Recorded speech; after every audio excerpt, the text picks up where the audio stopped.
మేము వచ్చేసి ఇప్పుడు షాపింగ్ వెళ్తున్నాను. నేను మా మమ్మీ నాకు చెప్పులు అనేది కొనిస్తా అన్నట్టు, ఫ్లిప్ ఫ్లాప్స్ కొనిస్తా అన్నది, చెప్పులు కొనిస్తా అన్నట్టు. ఇప్పుడు నాకైతే చూద్దాం. ఇప్పుడు మనం ఎటు పోతున్నాం మమ్మీ? దేనికి? ఎవరికి? నాకేనా? మా మమ్మీ అయితే నాకు ఫ్లిప్ ఫ్లాప్స్ స్లిప్పర్స్ అనేది కొనిస్తుంది. ఎంతలో కొనిస్తావు మమ్మీ నాకు? 100 రూపీస్ అంటే కాదు, నేను అయితే 1000 రూపీస్లో బిల్ చేపిస్తాను మా మమ్మీ తోటి. చూడండి ఎట్లా చేపిస్తున్నా మీరు చూడండి, లాస్ట్ దాకా వీడియో అయితే చూడండి. ఇప్పుడు ఏడుకు వచ్చినాం మామ అసలు? మా మమ్మీకి ఏం తెలియదు, ఇలాంటి మాల్ ఇట్లా ఎప్పుడు రాలేదు, ఫస్ట్ టైం. ఎట్లా ఉండాలి?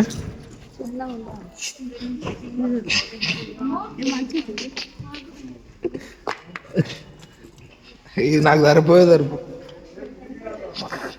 మస్తు చిన్నగా ఉన్నాయి నాకు. రియల్లీ ఫస్ట్ టైం దీంట్లో కొనడు.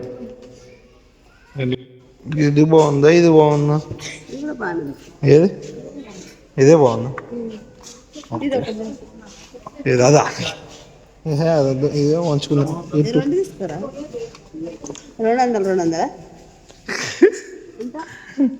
500 500 ఒకటి తీసుకోవాలా వద్దా? చూడు ఇప్పుడైతే 2 పేర్స్ అయితే తీసుకున్నాను, నాకు మా అన్నకి.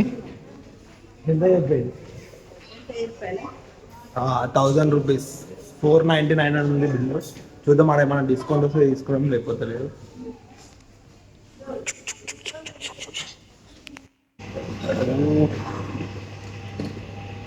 ఐటమ్ కొన్నాను పోతే వీటిని ఐటమ్ చూడండి మా మమ్మీ రియాక్షన్. అసలు ఏం కొంటాను కదా, ఏం కొన్నావు? ఒక్క ఐటమ్ అని పోతే 4-5 ఐటమ్లు ఉన్నాం ఇప్పటికి. ఎంతైంది బిల్లు మనది? చెప్పులు కొన్నాను పోతే పప్పులు అన్ని కలిపి 1500 అయింది బిల్లు. మమ్మీ ఇంకోసారి రాననుకుంటే వెళ్తుంది ఇంటికి. అట్లా ఉంటుంది కాదు సూపర్ మార్కెట్లో, మొత్తం అట్లా ఉంటుంది స్కామ్. మనం ఒకటి కొన్నామనుకుంటే ఇంకోటి కొనేస్తాం అలా ఆటోమేటిక్గా. మేము కొన్నామనుకుంటే ఫిక్స్ అయిపోవాలి. మా మమ్మీ మైండ్ అట్లా కాదు, ఏది చూస్తే అది కొన్నామంటుంది. ఓకే గాయస్, చలో రైట్, ఈ వీడియో అయితే ఇంతే.